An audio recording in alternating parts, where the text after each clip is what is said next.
I think there's this tendency to think that technology is going to save us, or that technology is going to be uncomplicated when it saves us. And if you look at every technological innovation, they've all been really complicated. And so we can't wait for automation to save us. We can't wait for technology to solve climate change. These are political problems. The reduction in the quality of work is a political problem that requires a political solution.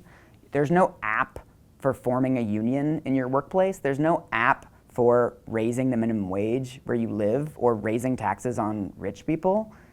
These are the things we need to work toward, and we can't wait for or hope for or expect that technology is going to offer us any solution when it never has before.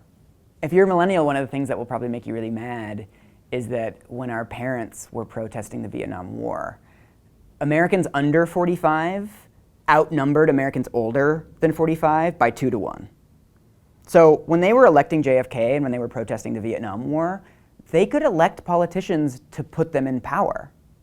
Whereas now, as the population has gotten older, it's now almost 50-50. Half the population's under 45 and half the population is over 45. And what that means is there's never been an American generation that has held onto power as it aged the way that the boomers have. The boomers are still in power, they still outvote us. They don't outnumber us anymore, but because they vote at greater rates, they still do outnumber us in power. The median member of Congress is 59.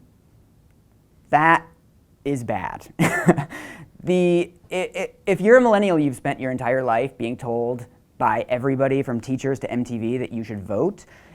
You've also experienced voting getting harder. The lines are getting longer, especially in poorer areas. This is being done deliberately. Voter ID laws are coming up everywhere. It's getting harder to vote. So yes, it's important for us to vote, but it's also really important that when we get into power, we need to make it easier to vote.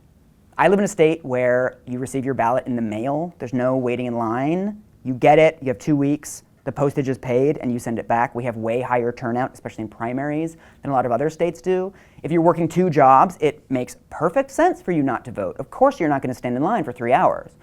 So I think what needs to be our generational project is finding all of these procedures and making them easier. It's not just a matter of voting. We need to vote, and then we need to make it easier for the next generation to vote.